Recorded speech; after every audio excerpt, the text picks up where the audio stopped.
O Carlos susteve a respiração e abriu a sua encomenda da Amazon. É um novo aspirador robô que vai deixar o seu chão impecável por um preço muito mais baixo do que ele estava à espera. Para o Carlos, é 5 estrelas.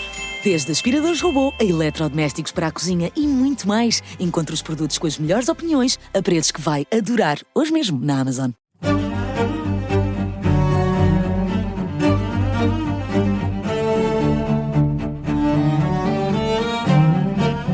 Querido líder, cá estamos para mais um episódio do podcast da Rádio Observador dedicado à liderança. Temos os nossos especialistas, professores, consultores nesta área para discutir as melhores práticas e também para desfazer alguns mitos, o Jorge Medeiros e o Milton de Sousa, professor na Nova SBE. Esta semana olhamos para a prestação de Ursula von der Leyen, a Presidente da Comissão Europeia, que vai já no segundo mandato, isto numa altura em que a Europa atravessa tempos muito complicados. Como sempre, também deixamos aqueles tão ansiados conselhos de liderança, são conselhos preciosos, e hoje vamos falar de descontração. Quão descontraído deve ser o líder? Como é hábito, também temos uma convidada. Neste episódio recebemos a Maria do Rosário Vilhena, uma carreira na área dos recursos humanos, começou em Portugal, já passou por Angola, Suíça, Alemanha, agora está em Paris. Uma conversa que vai ficar para a segunda parte. Eu sou o Ricardo Conceição e este é o Querido Líder da Rádio Observador. Bem-vindos, Jorge Medeiros e Milton de Sousa. Bem-vindos ao vosso Querido Líder. Olá, Ricardo. Olá, Ricardo. Os nossos episódios arrancam sempre com a análise de um caso prático, no segmento a que chamamos Sim Chefe, Não Chefe. Os nossos queridos líderes, Jorge e Milton, são especialistas na formação de executivos e têm um olho de lince para identificar erros que na maior parte das vezes são comuns. Vamos ver se neste caso de Ursula von der Leyen encontram mais erros ou mais virtudes na prestação da Presidente da Comissão Europeia. Estamos a falar de prestação e não de conteúdo. Milton, Ursula von der Leyen, a senhora von der Leyen, merece um sim-chefe ou um não-chefe? Eu diria que seria claro, sim-chefe. Eu tenho vindo a admirar bastante aquilo que tem sido o seu percurso, muito desde o início, e se virmos bem, o seu mandato foi rico em crises, né? Teve, pouco depois de assumir o cargo como Presidente da Comissão Europeia, teve a pandemia e teve que lidar com uma crise de uma magnitude global. Nunca vista, não é? Nunca vista, e portanto tínhamos que unir as pessoas tendo em conta um problema para o qual nem sequer sabíamos muito bem com que estávamos a lidar. Eu acho que ela teve uma enorme capacidade de juntar esforços, juntar vontades para criar esperança também, numa fase em que as pessoas estavam claramente a atravessar uma fase difícil. Teve que lidar também com a crise da inflação, que também tivemos, e teve que ter aí muita determinação para conseguir criar uma política europeia, ou ajudar a criar uma política europeia que pudesse ultrapassar essa crise. E depois teve a crise da Ucrânia, que será a maior ameaça de segurança desde a Segunda Guerra Mundial na Europa, e ela desde cedo, que teve esta capacidade de ser muito determinada e conseguir ter uma mensagem muito clara na forma como afirmou o apoio à Ucrânia, como conseguiu juntar vontades também dentro do espaço europeu. Eu relembro que no início da invasão russa não era assim tão evidente que a Europa se ia unir, e eu acho que ela teve um papel fundamental em criar essa união de facto. E depois, para terminar, ela junta aquilo que eu acho que, por exemplo, Jacinda Ardern também tinha enquanto Primeira-Ministra da Nova Zelândia, que é esta capacidade de ser simultaneamente muito assertiva e empática ao mesmo tempo. E muito da sua mensagem passa por aí. Ser assertivo, ser direto, ser determinado, não é a ausência de empatia, de compaixão e de cuidado com as pessoas. E aqui eu relembrava talvez um livro da Kim Scott que fala precisamente desta ideia de radical candor, né? Sermos diretos, sermos assertivos, mas ao mesmo tempo termos o cuidado de facto, termos a capacidade de empatizar com os outros. Portanto, claramente um sim-chefe. E mais uma vez, a capacidade de comunicação aqui é realmente muito importante em termos de liderança. Jorge, Ursula von der Leyen merece-te um sim-chefe ou um não-chefe? Vamos aos comportamentos.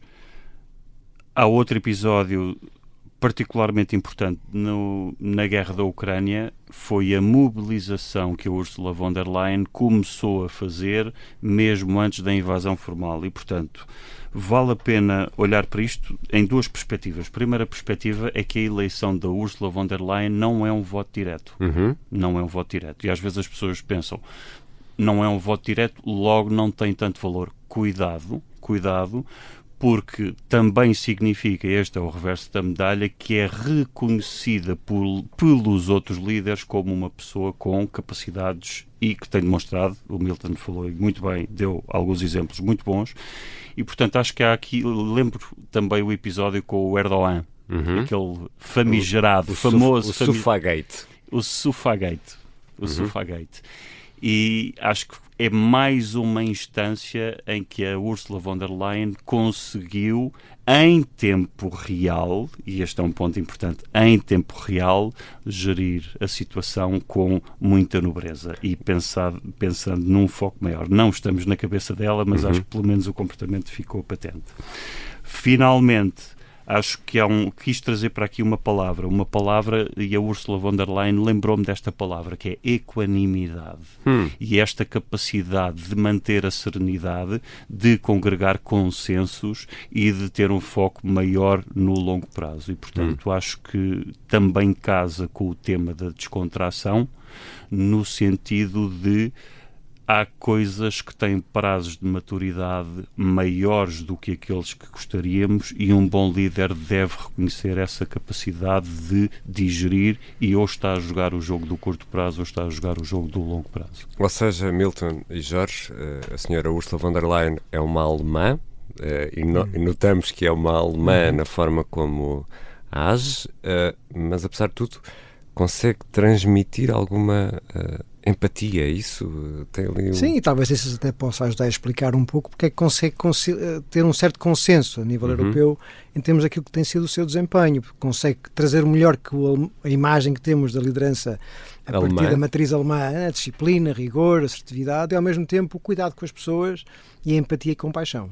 Sim, quando a Ursula von der Leyen começa a preparar e a mobilizar as tropas, salvo seja, para defender a Ucrânia, recentrou muito no propósito de qual é a gênese da União Europeia, e uma das gêneses é precisamente num ambiente de conflito, como é que nós nos podemos organizar para termos uma massa crítica, para sabermos lidar e evitar o conflito, e centrou também no propósito maior, e não só no propósito maior, como há uma lei internacional e não deveria haver, e nós temos de saber lidar com pessoas os bullies que de uma forma ou outra tentam pôr em causa a lei internacional. Só para enquadrar aqui rapidamente o Sofagate, e assim de memória, foi um caso passado com o presidente da Turquia e também com, na altura, o presidente do Conselho Europeu, o belga Charles Michel, o antecessor de António Costa no cargo.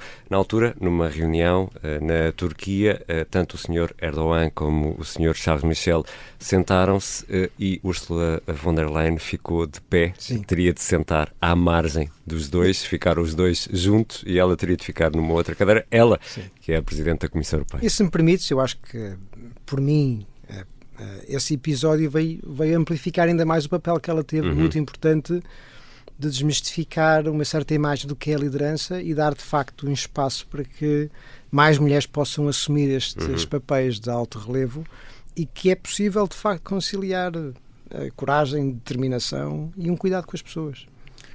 Ricardo, só para concluir, aqui, Jorge, a propósito de ser alemã, outra coisa que também com certeza não fez mal e terá contribuído, ela foi Ministra da Defesa, portanto particularmente sensibilizada da Merkel, exatamente. E tem uma licenciatura na London School of Economics e depois foi fazer uma outra licenciatura em Medicina. Portanto, este lado nurturing, enfim, fica no ar a ideia. Não podemos afirmar, mas acho que vale a pena trazer esta ideia para o ar. E depois do sim chefe, não chefe, já vamos aos conselhos de liderança. Mais à frente, daqui a poucos minutos, já vamos receber Maria do Rosário Vilhena, que veio de Paris para o nosso estúdio. Por acaso não veio pilotar, mas quase que poderá ser uma questão de tempo. Além de uma carreira internacional na gestão de recursos humanos, a Maria do Rosário está a ter também lições de pilotagem. Já vamos saber melhor como é que isto está a correr. Aproveito este momento para deixar aquele pedido especial, clicar em seguir este podcast na aplicação que habitualmente utiliza para ouvir podcasts, Apple Podcasts, Spotify, YouTube. Estamos felizmente em todas e o amigo e caro ouvinte pode perguntar-se: e o que é que eu ganho com isso? Bom, ganha acesso direto e gratuito a este incrível podcast, o Querido Líder. Está na hora dos conselhos dos nossos queridos líderes. E em episódios anteriores já falámos de delegar, desligar, disciplina, diversão e hoje, para não interromper este padrão, que é um padrão, por acaso, de palavras começadas por D, vamos falar de descontração. Milton Sousa, o líder deve ser um descontraído? Deve ter seguramente a capacidade para descontrair. Eu disse um tipo descontraído, mas pode ser uma mulher. Claro, exatamente. Não mandem já mails. Não. Sim, mas de facto um líder tem que ter a capacidade de descontrair, né? E de saber ler o momento também, e a descontração faz parte do trabalho. Eu lembro de há uns anos atrás, por acaso trabalhei muito proximamente com o CEO de uma empresa de muito grande formação nos Países Baixos, chamada The BAC. E este senhor chamava-se Harry Staran. Ele disse-me uma vez uma coisa que me intrigou bastante, que foi: os anos em que crescemos mais foram os anos em que nos preocupamos menos em crescer. E estávamos muito focados em servir o cliente e estar ao nosso melhor e muito focados no nosso propósito. Mas havia uma certa descontração relativamente à ânsia de querer crescer, né? Ele se calhar exagerou um pouco, ele também era um pouco um romântico, mas acho que de certa forma ilustra bem esta necessidade de facto de sabermos descontrair também, e acho que um bom líder tem simultaneamente esta capacidade de compromisso e de dedicação e um certo desprendimento também. E, portanto, é a coexistência entre eu estou muito focado no que quero, mas ao mesmo tempo estou desprendido até do cargo, para que possa estar ao meu melhor. E, aliás, os atletas de alta competição percebem esta dinâmica muito bem. Se eu estou demasiado tenso quando entro para o terreno de jogo, o meu desempenho vai ser pior. E, portanto, eu tenho que estar focado, mas simultaneamente descontraído, para poder estar, de facto, ao meu melhor. Jorge. Pego já aqui, que é um fenómeno, é um inglesismo, chama-se choking. E quando nós ganhamos uma determinada competência e mestria numa competência, ela passa a estar muito mais interiorizada e automatizada. Portanto, cada vez que queremos chamar a atenção consciente essa capacidade, a capacidade fica diminuída e bloqueada. Portanto, nos atletas chama-se mesmo o fenómeno de choking. Lembro-me muito rapidamente, a certa altura, o Pierre Gasly, um piloto de Fórmula 1, foi para a Red Bull. E uma das críticas que o patrão da Red Bull lhe fez construtivamente foi: precisas de guiar com o teu instinto, estás a ser demasiadamente racional. Porquê? Porque o Pierre Gasly, que é um jovem com talento enorme, a certa altura estava a conduzir, mas estava a querer ver as métricas todas as calibrações do carro, etc, e portanto estava a desviar, estava com um excesso de consciência, não estava a descontrair-se para libertar o que já lhe sai naturalmente. Claro que isto pressupõe que haja competências que já tenham sido adquiridas, não é descontrair por descontrair, porque senão então aí caímos na liderança laissez-faire. Exatamente. Que não é só o deixar fazer, é ativamente as pessoas fugirem às suas responsabilidades, não é disso que estamos a falar. Quero ir a esse ponto, mas primeiro, pegando nisso que tu disseste, Jorge e Milton, podemos criar aqui talvez esta imagem nos ajude a perceber, vocês me dirão se está correto ou não. Nós às vezes vemos um bailarino, por exemplo, ou um artigo, um músico, mas podemos pegar num bailarino que é tecnicamente irrepreensível, mas depois nós estamos a ver a atuação e ele não tem paixão. E às vezes não temos um bailarino que não quer saber de técnica e que nos emociona de o vermos. É mais ou menos isso que vocês estão a querer dizer, ou não? Já agora, há um tema que tem precisamente a ver com a paixão. Que é por falar da descontração. Por falar da descontração, tem a ver com a ideia da paixão harmoniosa e da paixão obsessiva, que é uma área que é estudada na academia, portanto tem a ver com... O Roberto Valacá. Exatamente. E, portanto, se nós temos uma paixão harmoniosa, nós conseguimos estar de alguma forma também de bem e descontraídos com aquilo que fazemos. E conseguimos também desligar e um certo desprendimento quando é necessário. Uma paixão obsessiva pode levar a este exagero, se quiseres, na forma como lidamos com o desafio, que nos pode até prejudicar mais do que ajudar. E, portanto, mesmo o termo paixão tem estas duas variantes. Claro, né? E acho que um líder deve estar apaixonado pelo que faz, mas de forma harmoniosa e não obsessiva. Vamos avançar ainda aqui no conselho e em relação à descontração a mais. Jorge, pode ou não levar a confiança a mais? Pode, claramente. A descontração, nós podemos arranjar aqui vários extremos para tentar balizar o que é a descontração. Como sempre, e acho que tem sido e vai continuar a ser certamente o apanágio do nosso programa, é a importância do contexto. E, portanto, descontração precisa de ser qualificada relativamente a quê? Posso ser mais descontraído. E muito facilmente, para quem nos ouve, uma pessoa que é microgestora é uma pessoa que claramente precisa de se descontrair relativamente a uma série de temas. Quer isto dizer que a pessoa deve ter menos foco na qualidade? Obviamente não. Quer isto dizer que a pessoa deve ter menos foco no seu desenvolvimento ou no desenvolvimento das suas pessoas? Não. Mas tem de ter uma consciência de quais são os objetivos e qual é a maturidade para atingirmos esses objetivos, até do ponto de vista de desenvolvimento pessoal. Eu vou pegar aqui também no tema da paixão harmoniosa.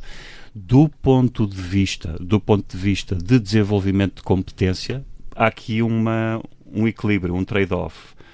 Quanto mais nós conseguirmos estar na zona de crescimento, mais rapidamente evoluímos, obviamente pautadas por recuperação, mas estamos fora da zona de conforto, portanto já não é necessariamente a tal paixão harmoniosa. São só bons conselhos de liderança, é assim em cada episódio deste querido líder. E a terminar esta primeira parte vamos receber a Maria do Rosário Vilhena. Está na Nestlé e é responsável de recursos humanos da Waters para a Europa, do setor das águas, e está a organizar este negócio mais a nível global. Está na Waters Strategic Business Unit. Vamos conversar com ela já a seguir. Bem-vinda, Maria do Rosário. Obrigada, Ricardo. Obrigado por aceitar o nosso convite. Diga-nos uma coisa, tem muitos anos de recursos humanos, muita experiência e está a ter lições de pilotagem de ultraleves, é isso? Sim, neste momento não tive, antes de sair de Portugal para ir para a França, e quero retomar. Ok, e o que é mais difícil?